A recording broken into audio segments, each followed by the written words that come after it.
আমি অধ্যাপক ডাক্তার নাসিরউদ্দিন। আজ আমি কথা বলবো মুখমণ্ডলের ক্যান্সার এবং জীবের ক্যান্সার নিয়ে। মুখমণ্ডল এবং জীবের ক্যান্সারগুলোর মধ্যে সবচেয়ে ভয়ঙ্কর ক্যান্সার হলো জীবের ক্যান্সার। জীবের ক্যান্সার যদি কারো হয়ে থাকে তাহলে একদিকে যেমন খুব দ্রুত জীবের ক্যান্সার বাড়তে থাকে, অন্যদিকে জীবের ক্যান্সার যদি খুব বড় হয়ে যায় তাহলে সবসময় অপারেশন করা সম্ভব হয় না। কারণ অপারেশন করার পরে যদি আমরা জীবের অধিকাংশ ফেলে দিই তাহলে একদিকে যেমন খাবারের সমস্যা হয়, অন্যদিকে কথা বলার সমস্যা হয়, নিঃশ্বাস নিতে সমস্যা হয়। এই সমস্যাগুলোর জন্য জীবের ক্যান্সারের অপারেশন করাও একটা চ্যালেঞ্জিং ব্যাপার। তো আজ আমি কথা বলবো একজন রোগীর সাথে, যিনি দাঁতের মাড়ির ক্যান্সার এবং জীবের ক্যান্সার একসাথে হয়েছে। আমরা জানবো ওনার কাছ থেকে ওনার সম্পূর্ণ চিকিৎসা পদ্ধতি সম্পর্কে এবং ওনার কীভাবে শুরু হয়েছিল, কীভাবে চিকিৎসা করেছে, এখন কেমন আছে, সব কিছু মিলাই আমরা কথা বলবো। আপনার নামটা বলেন। আমার নাম মোহাম্মদ নেসারউদ্দিন শেখ। আমার বাড়ি হলো বাগেরহাট জেলা, খুলনা জেলা। আমার সমস্যা ছিল জিহ্বা এবং মাড়ির নিচে ঘা ছিল এবং এটা প্রচুর ব্যথা হতো। কথা খাইতে গেলে বেশি রকম জ্বলতো আমার ডাইন সাইড। তারপর আপনি কী করেছিলেন তখন? আমি তখন ডাক্তারের কাছে শরণাপন্ন হই খুলনা আবদুল্লাহ আল মামুন স্যারের কাছে।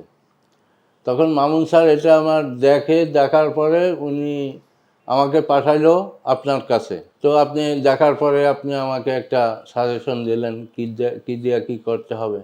আপনার তো বায়োপসি নিয়ে আমরা ক্যান্সার পেয়েছি, মাড়িতে এবং জিভে দুই জায়গায় আমরা বায়োপসি করে ক্যান্সার পেয়েছি। এরপরে আপনার অপারেশন করেছিলাম। অপারেশনের পরে এখন কেমন আছেন আপনি?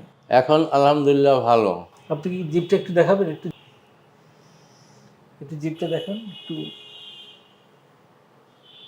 জিভটা উপরে তুলেন, চারদিকে একটু নাড়ান, হা করেন, বড় করে হা করেন, জিভ বের করেন। ওনার জিভ মুভমেন্ট উপরে নিচে পাশে সব দিকে স্বাভাবিকভাবে জিভ নাড়াতে পারে। জিভ দিয়ে খেতে কোনো অসুবিধা হয় আপনার? না, এখন কোনো খাইতে কোনো অসুবিধা হয় না, আমি ঠিকমতো খাইতে পারি। বলছেন সুন্দরভাবে। হ্যাঁ, কথাও প্রথমে একটু ছিল অপারেশনের পরে, কিন্তু এখন কথা সবাই বলে ক্লিয়ার হতে। এখন আপনি কেমন আছেন? এখন আলহামদুলিল্লাহ ভালো, আমি কথা বলতে পারতেছি, ঠিকমতো খাওয়া দাওয়া করতে পারতেছি। মুভমেন্ট করেন তো, হাত একটু নাড়ান তো দেখি। হাতে কোনো সমস্যা নাই, হাতে কোনো সমস্যা নাই। এবং হাত এটা আমার অল্প দিনে, আমার মানে অপারেশনের 10 থেকে 15 দিনের মধ্যে এটা খুলে ফেলছে। 10 দিনের মধ্যে এখান থেকে আপনার চামড়া নিয়েছি, এখান থেকে চামড়া নেওয়া হয়েছে। এই অংশ দিয়ে চামড়া নিয়ে আপনার মুখে লাগিয়েছি, জিভে লাগিয়েছি। জিভ এবং মাড়ি একসাথে আমরা তৈরি করে দিয়েছি। হ্যাঁ, এখন আপনি সব কিছু মিলাই আপনার কাছে কেমন লাগছে? এখন আলহামদুলিল্লাহ ভালো লাগছে। আমি আমার সাহস, আমার যে একটা ভীতু ছিলাম আমি যে কি না কি, কিন্তু আমি যখনই আসছি স্যারের কাছে, প্রথম দিনই বায়োপসি করার জন্য বায়োপসি করা হয়েছে। বায়োপসির রিপোর্টের সাথে সাথে স্যার বলছে অপারেশন। আমি বলছি ঠিক আছে, আপনি অপারেশন করেন। এবং অপারেশন হাসি খুশিভাবে আমি অপারেশন করছি। আমার একটু মানে মনের মধ্যে কোনো ভয়ভীতি কোনো কাজ করে নাই। আমি মনে করছি যে স্যার আবার ভালো কিছু করবে, মানে এমন কিছু করবে না যে আমি ক্ষতিগ্রস্ত হব বা আমার একটা সমস্যা হতে পারে। তার উপর আমি 100% বিশ্বাস রেখে আমি অপারেশন করছি। আর এখন আলহামদুলিল্লাহ আমি অনেকটা ভালো, অনেকটা কি ভালো, আমি কথা বলতে পারছি সবার সাথে। রেডিওথেরাপি, কেমোথেরাপি নিয়েছেন? রেডিওথেরাপি স্যার আমাকে পাঠাইছিল ল্যাবেড হসপিটালে। ওখানের ম্যাডাম আমাকে দেখছে, তখন উনি বলছে যে আপনার অপারেশন অনেক সুন্দর হয়েছে এবং সব কিছু মোটামুটি ভালো আছে। যদি থেরাপি লাগে, মানে আমি ফলো আপে থাকেন, যদি লাগে আমি আপনার থেরাপি আমি দিয়ে দেবো। তা আমি বর্তমানে ল্যাবেডে ফলো আপে আছি। আর আমাদের এখানে তো এখানে প্রতি মাসে একবার আসি, এসে আমরা দেখতেছি প্রতি মাসে আপনাকে কোনো সমস্যা আছে কিনা, কোনো নতুন জায়গায় কোনো কিছু হচ্ছে কিনা, আপনি কেমন আছেন, কোনো সমস্যা আছে কিনা, সবকিছু আমরা ফলো আপে রাখছি। হ্যাঁ, ফলো আপে রাখছি। ভালো থাকবেন। যে রোগীটার সাথে কথা বললাম, ওনার মাড়িতে ক্যান্সার ছিল, জিভে ক্যান্সার ছিল। সঠিক সময় চিকিৎসা করার জন্যই আমরা সার্জারি করতে পেরেছি ঠিকভাবে, এবং এই সার্জারির মাধ্যমে ওনাকে জিভ এবং মাড়ি দুটি একসাথে হাতে থেকে চামড়া নিয়ে আমরা রিকনস্ট্রাকশন করেছি।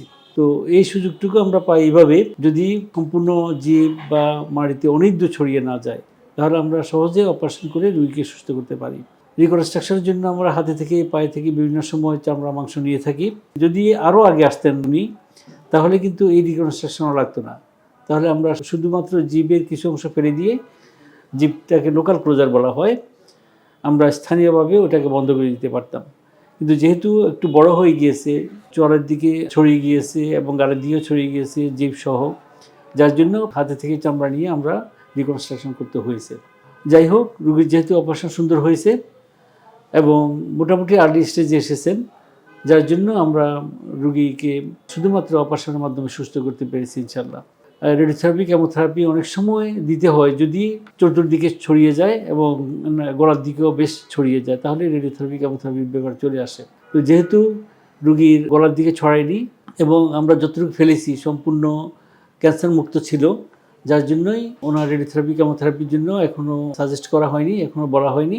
তো আমরা রোগীকে সবসময় ফলো আপে রাখবো। যদি কোনো সমস্যা মনে হয় এবং ফিউচারে যদি কোনো এমআরআই বা সিটি স্ক্যানের মাধ্যমে আমরা যদি কোনো সন্দেহজনক কিছু মনে হয় তাহলে আমরা চিন্তা করতে পারি রেডিওথেরাপি কেমোথেরাপির ব্যাপারে।